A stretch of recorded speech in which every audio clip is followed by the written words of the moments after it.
السلام عليكم ورحمة الله وبركاته. أهلا بيكم في فيديو جديد. نيوزيلندا بلد جميلة وفي نفس الوقت فريدة بحياتها الطبيعية ونباتاتها وحتى بناسها وحتى كمان بالموقع الجغرافي اللي هي فيه. ده غير بقى إنها زيها زي دول العالم عندها جزء كبير من التاريخ وخصوصا السكان الأصليين بتوعها وهم حضارة الماوري. فتعالوا كده في الفيديو ده هاخدكم نتكلم عن أهم 7 حاجات أنت جايز ما تكونش تعرفهم عن نيوزيلندا.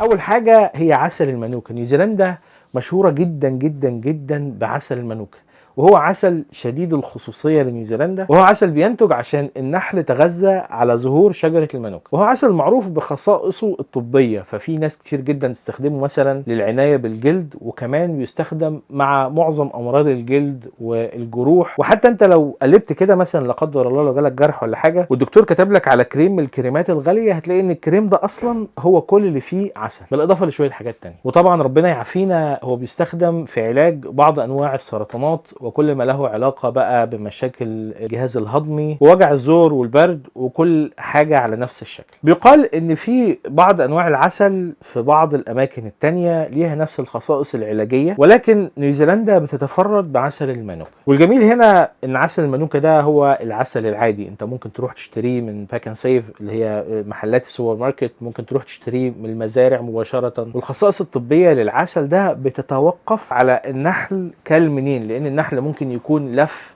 على كذا زهرة وفي الاخر طلع عسل، فبيكون عسل مانوكا بس مخلوط، ممكن يكون عسل تاني خالص مش عسل المانوكا. وكل ما زادت خصائصه الطبية كل ما زاد ثمنه. يعني انا كنت بشوف حاجة اللي هي اعلى حاجة في الخصائص الطبية كانت بتتباع في نيوزيلندا جوه البلد في حدود ربع كيلو، في حدود $100 نيوزيلندي. وطبعا انت لو دورت حواليك، لو انت مثلا عايش في السعودية، هتلاقي ان هو موجود في صيدليات النهدي، هتلاقي ان هو موجود في اماكن كتيره، ولكن طبعا محتاج تقرا وتتعلم درجه الخصائص الطبيه. ولو انت ما عندكش مرض معين لازم له عسل المانوكا، فانصحك انك تستخدم عسل عادي، ملوش لازمه انك تدفع فلوس كتير، لان عاده العسل ده للناس التعبانه هم بيجيبوه وبياخدوا منه معلقه كل يوم الصبح مش اكتر. يعني هو العسل ده لا يتم معاملته معامله العسل العادي، ولا انك تدهنه على توست وتاكله، ولا انك تغمسه الصبح، لا هو عسل بصوره اساسيه علاجي. ولكن بعض الناس هنا في نيوزيلندا بتستخدمه استخدام عادي لان سعره يعتبر في المتناول، وهم مش بيروحوا يجيبوا العسل ابو خصائص عاليه، لا هو بيجيب مثلا الكيلو $10 من باك اند سيف. وتجربتي الاولى للعسل ده كانت تجربه صادمه، لانه لونه مختلف، قوامه مختلف، طعمه مختلف تماما. القوام بتاعه دايما العسل ده مش بيكون في الصوره السائله اللي احنا متعودين عليها في العسل العادي، لا هو دايما اقرب لان هو متجمد. عارف لما العسل يرمل؟ هو بالظبط عسل المانوكا ده دايما، او اللي انا شفته دايما في الحاله دي، واتوقع اللي انا شفته ده مش من درجاته القليله في العسل المانوكا، فهو دايما صورته ان هو مرمل. عارف لما العسل بتاعنا يرمل كده يبقى عامل شبه الكراميل؟ هو دايما في هذه الحاله، وطعمه مختلف تماما. بعض الناس لما بتدوقه لا تستسيغه نهائيا، وسكره سكر شديد شديد مسكر. عارف اللي هو انت لما بتاخد معلقه نفسك بتجزع اصلا من كتر السكر اللي فيه. وممكن ان شاء الله نبقى نروح في وقت من الاوقات مزرعه عسل مانوكا ونفرجكم ازاي العسل ده بيتم استخراجه. الحاجة التانية وهي الخرفان. دايما الناس تقول لك انت في نيوزيلندا عايش مع الخرفان، يعني تعداد نيوزيلندا 5 مليون نسمة، ولكن تتوقعوا كام عدد تعداد رؤوس الخرفان اللي موجودة في نيوزيلندا؟ انا عايزك توقف الفيديو دلوقتي وتنزل تحت في التعليقات تكتب لي كده توقعك وتشوف انت هتتوقع صح ولا غلط. يلا يا عم روح، انت مستني ايه؟ انزل تحت. طبعا الاحصائيات مش قريبه قوي، فنيوزيلندا بيقدر عدد رؤوس الخرفان اللي فيها ل 29 مليون راس، يعني تقريبا كده لكل شخص فيه 5 رؤوس خرفان ونص، وده يخليها دوله من اكبر دول العالم في تصدير لحوم الاغنام. وطبعا اللحمه النيوزيلندي معروفه سواء بقى اغنام او بقري، هي دايما موجوده ومجمده، وعلى الاغلب سعرها في البلاد العربيه ارخص ما بتتباع هنا عندنا. وده لان في نيوزيلندا في قواعد شديده التعقيد وشديده الحرص على جوده المنتجات ونقل واللوجستيات، النقل بتاع المنتجات من مكان لمكان، ومع ارتفاع الايدي العامله فسعر اللحمه هنا في نيوزيلندا قد يساوي سعرها مثلا في السعوديه او في مصر بعمله البلاد اللي هناك. يعني مثلا سعر الكيلو هنا اول ما جيت كان بيبدا من 13 14، دلوقتي في كيلوات وصلت ل $20 للكيلو. $20 دي لما تضربها بقى في 11 ولا في 15 دلوقتي، شوف بقى هيبقى ثمنها كام. انا فاكر ان انا وقت ما جيت ايام ما كنت في السعوديه كنت بشتري اللحمه النيوزيلندي بنفس ثمنها بالظبط في نيوزيلندا، ولكن ما علينا من الاسعار. معظم مزارع الخرفان بتتركز في الجزيره الجنوبيه لان الطبيعه هناك احسن والتضاريس البلاد احسن، ومع بقى غزاره انتاج الخرفان يجي الصوف. صوف المارينو هو صوف الخرفان النيوزيلندي، وهو صوف معروف جدا جدا جدا غالي، ولو اي حد جاب لك هديه بصوف المارينو اعرف ان هو بيحبك جدا. الصوف ده معروف بقد ايه هو ناعم، وقد ايه هو متين بيستحمل ويعيش، وقد ايه هو بيدفي. وطبعا بقى بيستخدم في ان هو بيعملوا فيه منه بلوفرات، وبيعملوا منه بعض الهدوم اللي بتلبس تحت الهدوم عشان تدفي، وكمان بيعملوا بطانيات وكل المنتجات القماشيه. ولذلك في نيوزيلندا قوانين صارمه لجاز صوف الماشية، ان في قوانين بتنظم امتى يتقص وامتى ما يتقصش عشان يحافظوا على الحياة البرية بصورة عامة. والوقت للتاني برضو مزارع الخرفان بتفتح، بيعمل لك كده جولة كبيرة، بيبقى عندهم متجر. المتجر ده بيكون فيه بيبيعوا منتجات الصوف بتاعتهم، وبعدين لما تخش جوه بياخدك بقى عاملين زي مسرح صغير، وبعدين بيوصف لك العملية ازاي بتتم، وتاريخ جز الصوف بتاع الماشية كان عامل ازاي، وقد ايه ان كان في مسابقات لاسرع واحد بيقص واحسن واحد بيقص. وكمان بياخدك في المزرعه ويوريك ازاي الكلب بيحرك القطعان، وبعدين ياخدك تاكل الخرفان الصغيره او الغنم الصغير اللبن. يعني بتبقى رحله جميله قوي، وبيبقى الرسوم بتاعتها مش غاليه قوي. انا كنت رحت زمان قوي في مكان هسيب لكم لينك الفيديو بتاعه فوق هنا، هو فيديو مخفي في القناه، اعتقد دي اول مره انا انوه ليه، فابقوا روحوا هناك بعد ما تخلصوا الفيديو واتفرجوا عليه.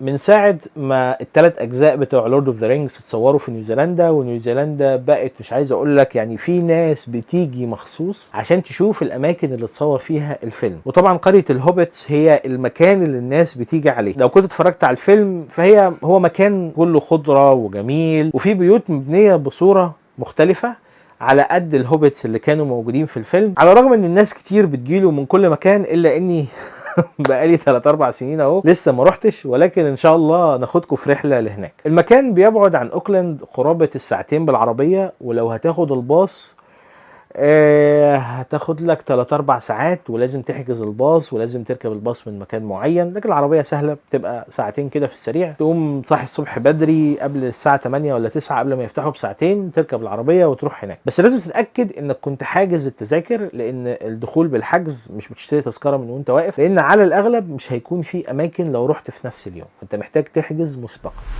لو رحت قعدت مع واحد نيوزيلندي وقلت له انا بحب اكل الكيوي قوي، الراجل هيتوجس منك كده، لان انت غريب. لان لما تقول له انا بحب اكل الكيوي دي بتحتمل حاجه من اتنين، يا اما انك بتحب تاكل طائر الكيوي وهو طائر موجود في نيوزيلندا، يا اما انت بتحب تاكل البشر اللي عايشين في نيوزيلندا، لان هم بيطلق عليهم اسم الكيويين. فتعالوا نتكلم الاول عن طائر الكيوي، وهو طائر لا يطير، صغير نوعا ما، وهو من الطيور المهدده بالانقراض، عنده منقار طويل، ويعتبر نوع من انواع الطيور النادره اللي موجوده بس في نيوزيلندا. وعشان كده النيوزيلنديين بيعتبروه ايقونه من ايقونات البلد، ودايما يقوم حطه على الفلوس. شركات كتير بتستخدمه حتى في اسمها، يقول لك مثلا كيوي ريلز دي شركه القطارات، كيوي فودز شركة أكل، وهكذا. أما بقى الجزء الثاني، النيوزيلنديين بيسموا نفسهم كيويز أو الكيويين، وده اسم كان طلع في الحرب العالمية لما كانوا هما بيحاربوا وحبوا يميزوا نفسهم عن بقية الناس، فقال لك احنا هنسمي نفسنا على اسم الطائر. وفعلا من ساعتها والمفردة دي بقت مستخدمة بصورة رسمية بصورة مش رسمية، بقى الموضوع مقبول جدا، وبقت زي ما قلنا تتحط قبل أي حاجة ليها علاقة بالنيوزيلنديين. يعني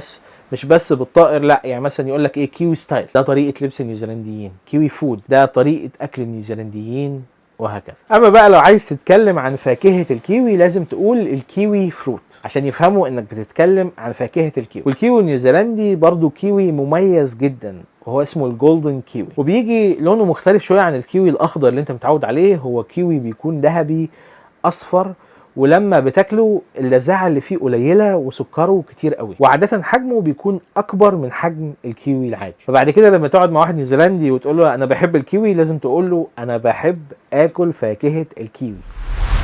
لعبه الرجبي لعبة الرجبي عاملة كده شبه كرة القدم الأمريكية اللي هم بيقعدوا ينطحوا في بعض، ولكن على حد تعبيرهم هنا نيوزيلنديين إن هي كرة القدم الأمريكية بس للرجالة، لأنهم بيعتبروا إن كرة القدم الأمريكية بتتلعب في أمريكا دي للستات، وده نظرا لأن هم هنا لما بيلعبوا اللعبة دي ويقعدوا ينطحوا في بعض هم بيلبسوش أي دروع، ما بيلبسوش أي حاجة واقية، يبقى جسمهم في جسم بعض. كرة القدم الأمريكية بيبقوا لابسين دروع كده واقية وحاجات مبطنة وحاجات رهيبة كده. فاللعبة دي لعبة صراحة بيقولوا ان مشاهدتها ممتعة جدا. انا لسه ما جربتش اروح استاد، خصوصا في الاستاد، ان مشاهدتها في الاستاد ممتعة جدا، وانك لو جيت نيوزيلندا لازم لازم لازم تخوض هذه التجربة. وطبعا فريق اول بلاكس هو اشهر فريق في العالم بيلعب اللعبه دي، لانه محقق اكبر نجاحات حصلت في تاريخ اللعبه دي كلها. وهنا في نيوزيلندا لعبه الرجبي عامله بالظبط شبه الكوره في مصر، هتلاقيها بقى بتتلعب على كل المستويات، ابتدائي اعدادي ثانوي جامعه. هي اللعبه الرسميه لما يطلعوا يلعبوا مع بعض يبقوا قاعدين في حديقه جايبين كره الرجبي وبيلعبوا مع بعض رجبي. ممكن تقول كده ان كره الرجبي عامله زي كره القدم في مصر، وممكن تقول ان فريق اول بلاكس عامل كده زي فريق الاهلي في مصر، دايما بيكسب.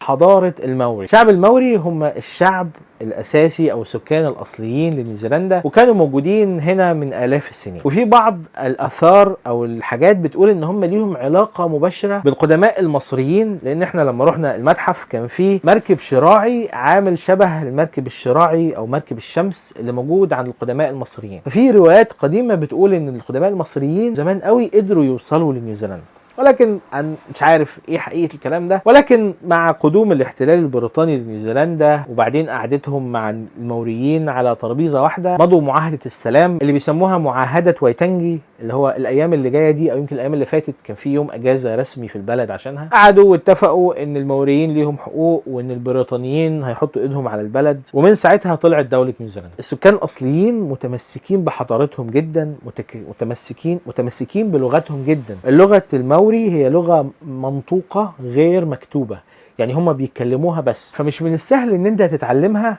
لوحدك، انت محتاج تروح مكان تقعد تتعلم هم بيتكلموا ازاي. هي ملهاش حروف بتاعتها، هم بيستخدموا الانجليزي في كتابة الماوري، هي بصورة اساسية لغة منطوقة غير مكتوبة. ومش بس عندهم حضارتهم مهمة، لا حضارتهم مختلطة بصورة اساسية مع الدين، فهم بيؤمنوا ببعض الاساطير او الحاجات اللي هم شايفينها في دينهم، بان مثلا ان في اله للشمس، وان في اله للهواء، وفي اله للرزق، وفي اله للنجوم، وان الناس لما بتموت بتتحول لنجوم او بتروح للشمس، ان الانسستورز الاسلاف بتوعهم بيتحولوا لقوة، القوة دي بعد كده بيستعينوا بيها، مثلا لما بيجوا في احتفال بيستدعوهم كلهم ويبداوا يقولوا ان احنا عايزينكم وانكم تساعدونا، عارف شغل الايه. ولكن هي دي حضارتهم وهو ده اللي بيعملوه. طبعا ده يخالف تماما ديننا الاسلامي. لسه متمسكين او على الاقل الاجيال القديمه منهم متمسكين بمبدا العيله، وان بيبقى فيه كبير للعيله، وان هم بيخلفوا كتير، قريب قوي من المفاهيم اللي عندنا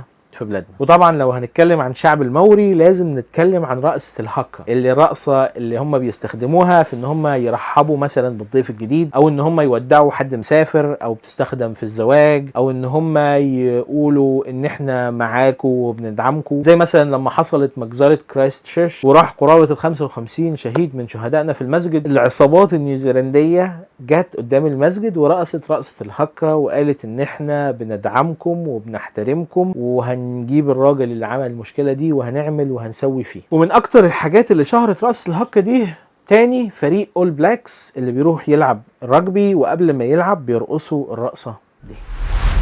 واخيرا الخضرة والجمال والطبيعة في نيوزيلندا. تتميز نيوزيلندا بواحدة من أكثر الحيوانات البرية والبحرية تفردا في العالم، وده نظرا لمكانها الجغرافي، لأن هي مكان بعيد قوي عن العالم كله، وعدد الناس اللي بيروحوا لها قليل جدا، وما بيحصلش فيها أي نشاطات ليها علاقة بتلويث البيئة بصورة كبيرة. يعني مثلا نيوزيلندا عندها بترول كتير وعندها غاز كتير، ولكن على ما يبدو أن الحكومة الأخيرة دي كانت رافضة تماما، وقفت كل أعمال الحفر اللي الحكومة اللي قبلها كانت ناوية تعمله. ودي حاجة من الحاجات اللي بتساعد أن نيوزيلندا تخليها دايما خضراء، ودايما زي ما بيقولوا عليها الجاد زون. زي ما انتم عارفين نيوزيلندا بتتقسم لجزيرتين، جزيره شماليه وجزيره جنوبيه، هما جزيرتين كده فوق بعض وصغيرين. الجزيره الجنوبيه ما فيهاش سكان على قد ما الجزيره الشماليه فيها، فدايما بيسموها الجاد زون اللي هي منطقه الرب، اللي هي المنطقة البكر التي لم يتم لمسها. وحاجة من الحاجات اللي دايما بيتكلموا عنها انك لما تسيب نيوزيلندا وتروح لأي دولة تانية، اول حاجة بتجيلك لما تروح اي دولة تانية بيجيلك برد،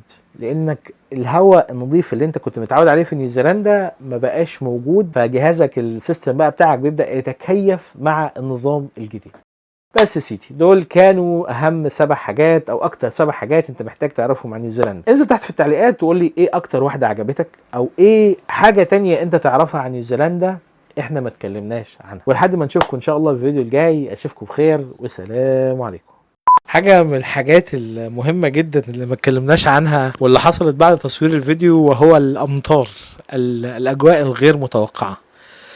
يوم 27 يناير اللي هو اول امبارح، هجم على اوكلاند نوة من الامطار رهيبة جدا جدا جدا جدا، لدرجة ان في ناس فقدت بيوتها، وفي ناس اتشردت، وفي عربيات عامت، وفي باص عايم كده على المية. يعني عارف، حاجات رهيبة. على قد ما البنية التحتية بتاعت اوكلاند مش قوية قوي، هي كويسة جدا في الاوقات العادية، الا ان المطر كان زائد عن الحد وزائد عن التوقعات. وما حتى لما بيحصل حاجة زي كده او بيكون في مطر قوي بينبهوا الناس، فمحدش يخرج ومحدش يروح يصطاد وكل الكلام ده، ولكن هم ما نبهوش نهائيا لانه كان حاجة غير متوقعة على حد تعبيرهم. ده غير كمان ان الطيران الدولي توقف تماما، فمحدش بقى يجي هنا. في اجواء نيوزيلندا اجواء متغيرة جدا، وده لانها جزيرة اي كل من هب ودب اي تيار هوا بيقوم معدي عليها وخابط الخبط. وهسيبكم بقى مع شوية حاجات. الحمد لله احنا البيت بتاعنا ما حصلش فيه يعني حاجات قوية تذكر، ولكن حصل فيه شوية حاجات. هسيبكم مع شوية فيديوهات كنت صورتها، وشوية حاجات هبعتها لللاند لورد اللي هو صاحب البيت، لان لو السقف بتاعك مش معزول كويس وبيسرب جوه البيت، فدي مشكله صاحب البيت، فهو لازم يجي يصلح التلفيات وينشف الموكيت، لان الموكيت اللي هو المبلول ده خطره رهيب جدا على الصحه، لانه بقى بيقعد يكون بكتيريا وبيكون عفن، وبعدين بعد كده ده بيأثر عليك في النفس والجهاز التنفسي وامراض. وموضوع البيوت اللي فيها مشاكل موضوع كبير جدا، والحكومه بتاخد فيه قرارات سريعه جدا، ان مثلا لو انا بعت لصاحب البيت قلت له السخان بايظ وما صلحوش، لا، في اكشن. هو مش سريع قوي يعني، ممكن يكون بياخد وقت، ولكن في الاخر انت بتاخد حقك. ف ربنا يعين بقيه الناس. خصوصا انا نزلت كده، انا الحمد لله البيت بتاعي على تله عاليه، نزلت كده تحت لقيت كل الناس مطلعه اثاث بتاعها بره، لان البيت غرقان عايزين ينشفوا الاثاث. يعني تاني يوم مطر، الشمس طلعت. تالت يوم اللي احنا فيه ده دلوقتي الشمس غابت والمطر رجع يشتغل تاني. فربنا يستر بقى على الايام الجايه. هسيبكم مع شويه فيديوهات واشوفكم في الفيديو الجاي ان شاء الله. السلام عليكم. المطر بقاله كام ساعه شغال، بقاله كتير قوي. المشكله ان هو مطر رهيب، يعني نقط الميه رهيبه جدا. بصوا الدرايف واي هنا، الممشى بتاع العربيه كم الميه اللي نازله عليه. الشارع خلاص الميه، بص الميه بتجري ازاي. يا الهي يا الهي، الموضوع بقى رهيب رهيب جدا. اصوات البوليس والاسعاف مش راضيه تتوقف. الوضع صعب جدا، المطر رهيب. ربنا يستر بس وما تزحلقش.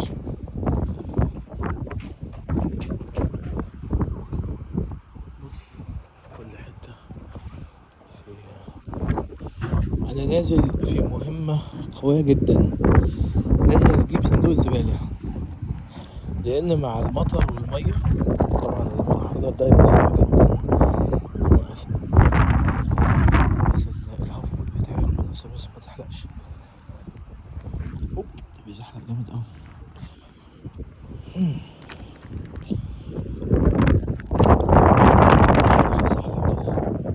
خلاص انا هرجع في داهية صندوق الزبالة. هذا يوم عاصف جدا، المية لسه متجمعة هنا، الشمس طلعت والغيوم بدأت تتكشف. امبارح حاولت انزل اجيب الزبالة بس ما نجحتش، عشان الوضع كانت مزحلقة اوي الصراحة، كنت خايف. لكن دلوقتي الدنيا احسن. شايفين كل الخضار ده، كل الخضرة دي والجزء اللي ورا بيقعد يجمع في مية. فين تحت هنا هوريكم.